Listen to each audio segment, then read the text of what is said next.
حضرت غوث پاک جیلانی شیخ عبدالقادر رضی اللہ تعالیٰ غوث اعظم درمیان اولیاء چو محمد درمیان انبیاء. غوث اعظم کا ولیوں میں وہی مقام ہے جو نبیوں میں رسول کریم کا مقام ہے. حضرت غوث پاک رضی اللہ تعالیٰ عنہ کو اللہ نے بڑے اعزازات سے نوازا. ایک اعزاز اللہ نے یہ دیا کہ ماں کی طرف سے حسینی ہیں، باپ کی طرف سے حسنی سید. نانا بھی اللہ کے ولی، دادا بھی اللہ کے ولی، پھوپھی بھی اللہ کی بہت بڑی ولی ہے، بہت بڑی ولی. والد گرامی، آپ نے وہ سیب والا واقعہ تو بڑا ہی سنا ہوا ہے، اس طرف تو میں نہیں جاتا. ماں بھی اللہ کی بہت بڑی ولی ہے. یہ اللہ نا اسباب بناتا ہے، خود ماحول بناتا ہے. آپ کے جو والد گرامی تھے ان کا نام تھا ابو صالح سید موسیٰ جنگی دوست رحمت اللہ علیہ. بادشاہ کے کچھ سپاہی تھے جو مٹکے اٹھا کے جا رہے تھے، اور مٹکے تھے شراب کے بھرے ہوئے، مٹکے اٹھا کے جا رہے تھے. حضرت سید محمد موسیٰ جنگی دوست رحمت اللہ علیہ بھی قریب سے گزرے. یہ کیا ہے بھائی؟ بدبو سے سمجھ تو گئے. تصدیق کے لیے پوچھا کیا ہے؟ انہوں نے کہا جناب یہ بادشاہ کا سامان لے کے جا رہے ہیں. آپ تو جھنڈے والی گاڑی کو ویسے نہیں نہ پوچھ سکتے، سوال ہی نہیں پیدا ہوتا. آپ چونکہ جمہوری لوگ ہیں، آپ نے تو بس دفتر بنانا ہے. جب الیکشن ہوگا نا اپنے دروازے کے سامنے سارے محلے سے لڑائی لینی ہے کہ ووٹ میرے آکے دیں. پھر ٹھیک 1.5 مہینے کے بعد سجدہ صاف بھی کر جاتے ہیں، بندہ غلط سی میں نے پتہ ہی نہیں لگا. تو یہ پہلے سوچنا تو تھوڑا سا صحیح. بلا وجہ الیکشن تو روز کبھی کبھی آئے گا، تو ہم نے ایک جگہ تو روز رہنا، ایک دوسروں سے جھگڑے کرنا اور معاذ اللہ تعالیٰ غیبتیں کرنا، عزتیں اچھالنا، یہ مسلمان کا شیوا نہیں ہے. حضرت غوث پاک کے والد نے پوچھا کیا لے کے جا رہے ہو؟ بادشاہ کا سامان ہے جی. ہاتھ میں ڈنڈا تھا، 3 مٹکے تھے شراب کے بھرے ہوئے. زور سے ایک ایک ڈنڈا مٹکوں پہ مارا تو مٹکے ان کے سروں پہ ٹوٹ گئے. بادشاہ سلامت، ہم ساری تقریباً بادشاہ سلامت ہوتے ہیں. یہ کسی کی جرت ہے مطلب میرے گھر کے معاملے میں مداخلت کرے ہو، پھر بادشاہ ہو. لوگوں نے جا کے بڑی غیبتیں کی، بڑی بڑی کہانیاں سنائیں. اس نے تو توڑ دیا جی مٹکے آپ کے، نے کوئی حال نہیں چھوڑا. تو بادشاہ کہنے لگا بلاؤ سید موسیٰ پاک جنگی دوست رحمت اللہ علیہ کو بلا لیا. تو کہنے لگے بادشاہ تمہیں پتا تھا مٹکے کس کے ہیں؟ آپ فرمانے لگے پتا تھا مجھے. کہا کیوں توڑے؟ فرمایا اس لیے توڑے کہ مجھے تیرے اوپر رحم آ گیا تھا، تو اگر شراب پیے گا تو دوزخ میں جلے گا. مجھے رحم آیا تھا، میں نے توڑ ڈالے. تو کہنے لگا آپ کون ہیں؟ تو آپ فرمانے لگے میں محتسب ہوں، میری حساب کتاب لینے کی ڈیوٹی ہے. محتسب ہوں، غلط آدمی کا حساب کروں گا. تو بادشاہ کہنے لگا کس نے ڈیوٹی لگائی آپ کی؟ فرمانے لگے میری ڈیوٹی میرے رب کریم نے لگائی ہے، میری ڈیوٹی اللہ نے لگائی. تأمرون بالمعروف وتنہون عن المنکر، مسلمان کے ذمے ہے اچھائی کا حکم دے گا، برائی سے روکے. یہ ذمہ داری ہے میری، اللہ نے ڈیوٹی لگائی ہے. بادشاہ پہ اتنا روب طاری ہوا کہ کہنے لگا حضور آپ کی بڑی مہربانی، آپ نے یہ کام کیا. کہنے لگا جناب اگر آپ اجازت دیں تو میں بھی آپ کو محتسب نہ بنا دوں، آپ میرے وزیر بن جائیں. کوئی بندہ اس طرح کا کام کرے تو اسے روکیں. تو آپ فرمانے لگے نہیں، تو اپنی نوکری سنبھال کے رکھ، جسے اللہ ڈیوٹی پہ لگائے اسے پھر بندوں کی ڈیوٹیاں نہیں کرنی چاہیے. یہ اعزاز اللہ نے انہیں دیا، یہ شان رب کریم نے عطا فرمائی. ان کے صاحبزادے تھے حضرت غوث پاک جیلانی رضی اللہ تعالی عنہ. اللہ تعالیٰ نے جب کسی شخص سے کام لینا ہوتا ہے تو اللہ اس کے لیے اسباب بھی خود ہی پیدا کر دیتا ہے. علامہ اقبال اپنے استاد کی بڑی قدر کرتے تھے، شمس العلماء کی. تو ایک دن حضرت شمس العلماء سے کہنے لگے استاد جی آپ کی مہربانی سے پڑھ گیا ہوں. تو فرمانے لگے پتر تیری کلاس میں تو 250 لڑکا تھا، میری مہربانی تو سب پہ تھی، پر سارے تو اقبال نہیں نہ بنے. فرمانے لگے تیرے اندر بھی کوئی خوبی تھی، اس کی وجہ سے اللہ نے تجھے یہ اعزاز، کوئی تھی کوئی چیز تیرے اندر بھی. اللہ تعالیٰ جب کسی بندے کو نوازتا ہے نا تو بندہ بھی محنت کرتا ہے، لیکن اس کی محنت سے زیادہ اللہ کے فضل کا دخل ہوتا ہے. تو بندے کئی دفعہ کہنے لگ جاتے ہیں بڑی مشقت کی، بڑی محنت کی، کچھ بھی نہیں ہوتا. زیادہ اللہ کے فضل کا انحصار ہوتا ہے، رب جیسے چاہتا ہے ویسے فیصلے دیتا ہے. آپ فرماتے ہیں کہ میں چھوٹا سا تھا، والد انتقال کر گئے، والدہ تھی میری اور ہم 2 بھائی تھے. فرماتے ہیں بچے کھیلنے کے لیے نکلے تو میں بھی ان کے پیچھے کھیلنے نکل گیا. ایک بیل بچوں کے قابو آ گیا، تو بچوں کے قابو کو چیز آ جائے تو پھر وہ اس کا جو حال ہوتا ہے وہ تو ہمیں پتہ ہی، ہم سارے بچے رہ چکے ہیں۔ تو کہتے ہیں وہ بیل قابو آ گیا، کوئی اس کے کان چھیڑتا، کوئی اس کی دم چھیڑتا، کوئی اس کے سینگ چھیڑتا، کوئی کسی جگہ سے اسے تنگ کرتا، مختلف بچے اس کو نا دم سے پکڑ کے ہلاتے، بیل بھاگتا۔ حضور غوث پاک فرماتے ہیں میں بھی آگے بڑھا، اور میں نے جب اس کی دم پکڑ کے ہلائی تو بیل نے میری طرف منہ کیا اور کہنے لگا عبد القادر تو نہ ایسے کر، بول کے کہنے لگا تو نہ ایسے کر، تجھے رب نے ان کاموں کے لیے پیدا نہیں فرمایا۔ آپ فرماتے مجھے اتنا خوف طاری ہوا، بیل کو بولتے دیکھا تھا پہلی دفعہ، بیل کو۔ اب میرے سنی کو بھی دلیلوں کی ضرورت ہوتی ہے نا، دلیل نہ دیں، کسی بزرگ کی بات سنائیں تو سنی بھی تھوڑا تھوڑا دائیں بائیں دیکھتا ہے۔ یہ شور ایسا ہوا ہے نا، پراپوگنڈا ایسا ہے۔ میں حدیث پاک سنا دیتا ہوں۔ رسول کریم صلی اللہ تعالی علیہ وآلہ وسلم فرماتے ہیں ایک شخص نے بیل پہ سواری کر لی تھی۔ بیل سواری کے لیے نہیں پیدا کیا گیا، سواری کے لیے اونٹ ہیں، خچر ہیں، گھوڑے ہیں، گدھے ہیں، بیل کھیتی باڑی کے لیے۔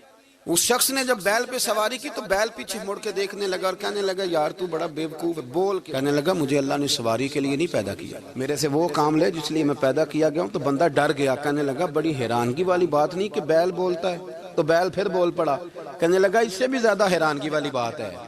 اس نے کہا وہ کیا؟ کہنے لگے مدینے میں نبی پاک آ گئے ہیں اور تو نے ابھی تک کلمہ ہی نہیں پڑھا، یہ اس سے بھی زیادہ حیرانگی والی بات ہے۔ جامع المعجزات میں حدیث موجود ہے، حضور آ گئے اور تو نے کلمہ ہی نہیں پڑھا۔ وہ شخص کہتا ہے میں سر پٹ دورا، جب آ کے سامنے کھڑا ہوا تو حضور مسکرائے، فرمایا آجا پڑھ لے کلمہ، مجھے پتا ہے تجھے کس نے بھیجا ہے۔ اللہ والوں کی باتیں مان لیا کریں، میں بڑی ذمہ داری سے کہتا ہوں رب کریم کے کوئی بندوں کی بات کتاب و سنت کے خلاف نہیں ہوتی، وہی تو کتاب و سنت آگے پہنچانے والے ہوتے ہیں۔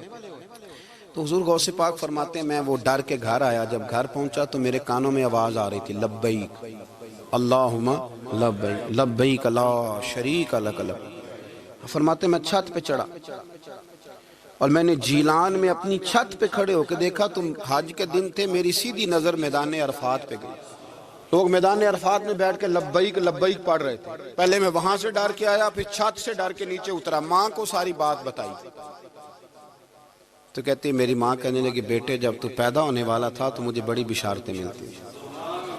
فرماتے ہیں ماں نے نا کھولا بکسا صندوق تو 80 دینار نکالے، فرمایا پتر تم 2 بھائی ہو اور تمہارا باپ کل جاگیر 80 دینار چھوڑ گیا، 80 40 تمہارے 40 تمہارے بھائی کے۔ فرمایا بیٹا ایک بات کا خیال رکھنا، میں اور تمہارا باپ کوئی نہیں، بھائی چھوٹا ہے، میں پیچھے نہیں آ سکتا، یہ 40 دینار لے جا اور جا بغداد چلا جا کے تعلیم حاصل کر، بیٹے میں پہنچ نہیں سکتی، خیال رکھنا۔ غوث پاک فرماتے ہیں 12 سال میں نے تعلیم حاصل کی یارو، میں نے پتے بھی کھائے، اور خود آپ کا فرمان موجود ہے، فرماتے ہیں ایسی سختیاں بھی دیکھیں، ایسی سختیاں بھی دیکھیں کہ پتھروں اور پہاڑوں پہ گزرتی تو شاید پگھل جاتے، لیکن میں نے اپنے نبی کا دین پڑھا۔ اب تو پیر کے گھر میں جو پیدا ہوتا ہے وہ علم لدنی والا ہوتا ہے، کہتے ہیں صاحب دا پتر ہے، او خدا کے بندے صبر کر۔ اگر غوث پاک حسنی حسینی سید ہو کے باقاعدہ پھٹی پہ بیٹھ کے پڑھتے ہیں، تو کس پیر کا مرید ہو گیا جسے علم ہی کوئی نہیں، جو جاہل آدمی ہے؟ یہ ضروری ہے، علوم دینیاں ضروری ہیں، اس کے بغیر کام نہیں چلتا۔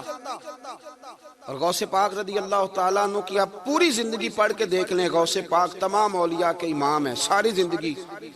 غوث اعظم سے کسی نے پوچھا آپ نے سب سے زیادہ دین کا کام کس طرح کیا، تو فرماتے ہیں تقریر کے ذریعے۔ اب تقریر کرنے والا مولوی ہوتا ہے اور تویز دینے والا، سبحان اللہ۔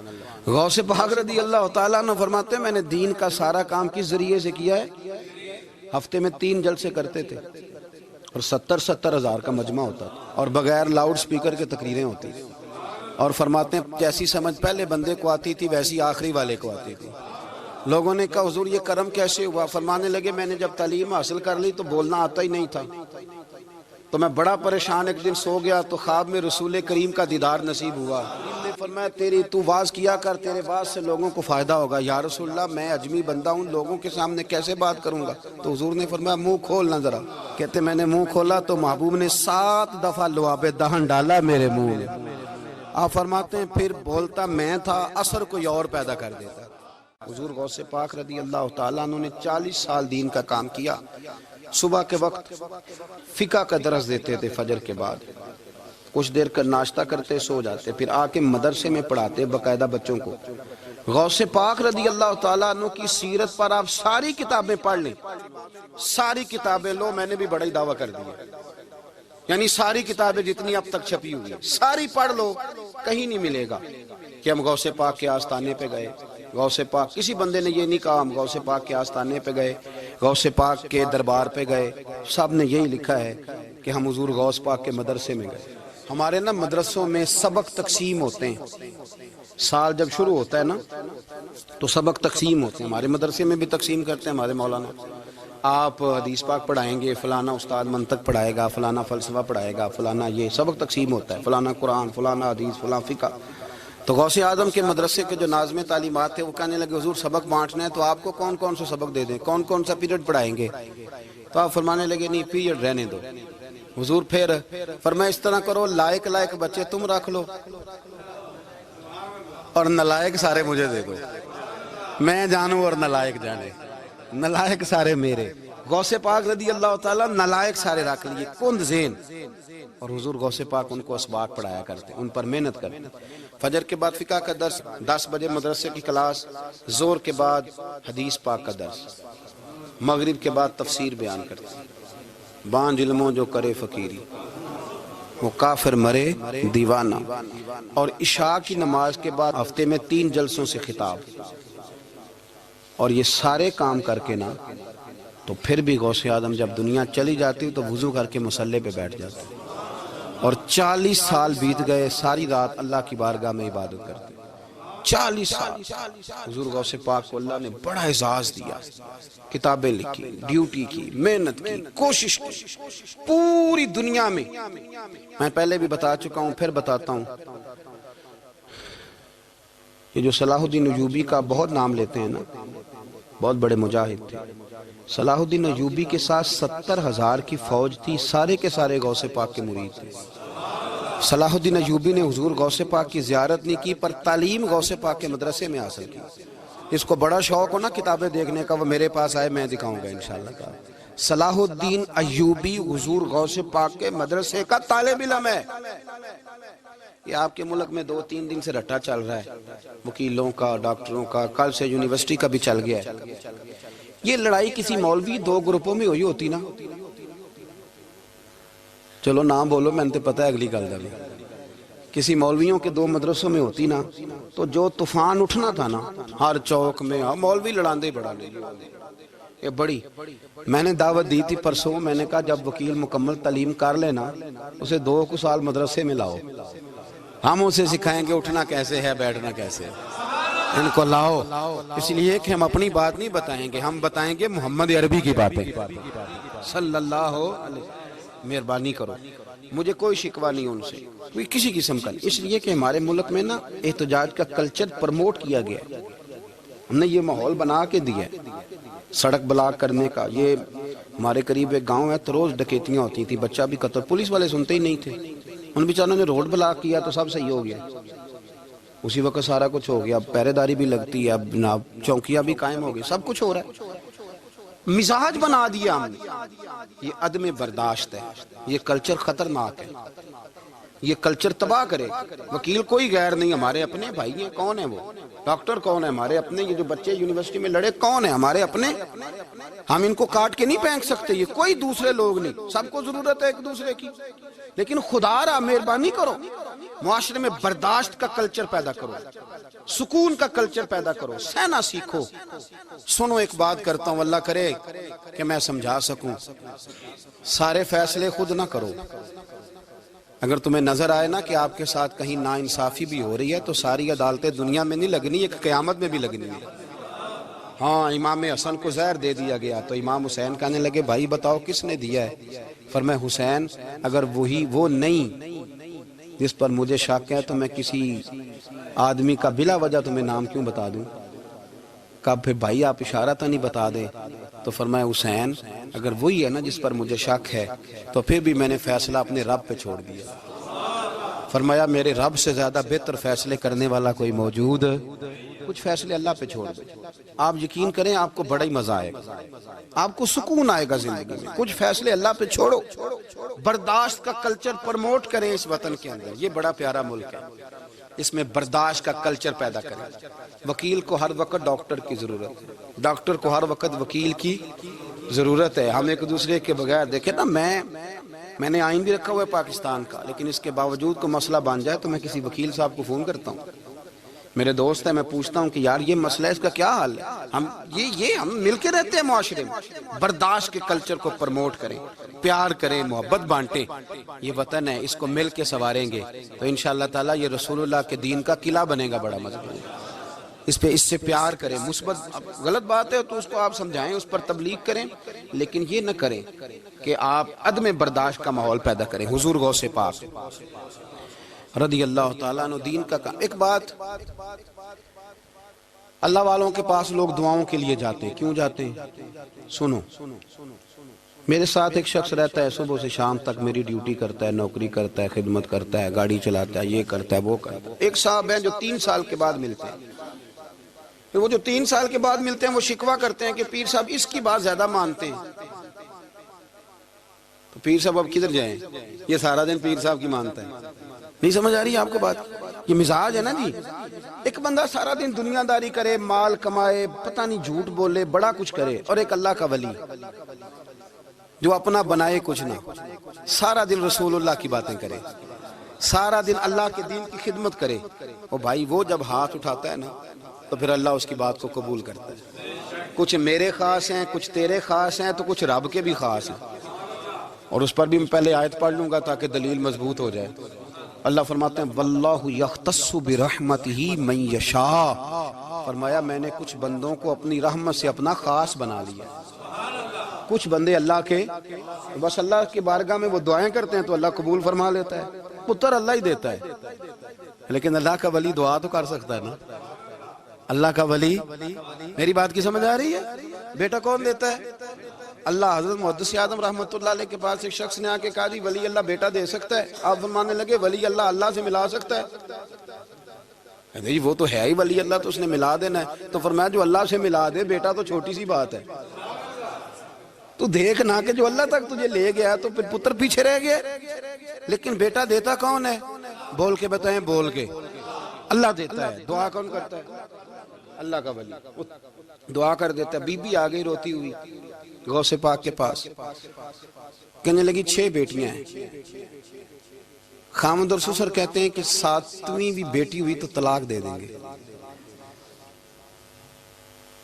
تھوڑا سا اگر بندہ مالدار بھی ہو تو پھر وہ ہمارا دماغ جہاں مرضی چلتا ہے نا.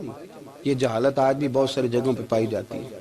تہذیب سکھاتی ہے جینے کا سلیقہ, تعلیم سے جاہل کی جہالت نہیں جاتی.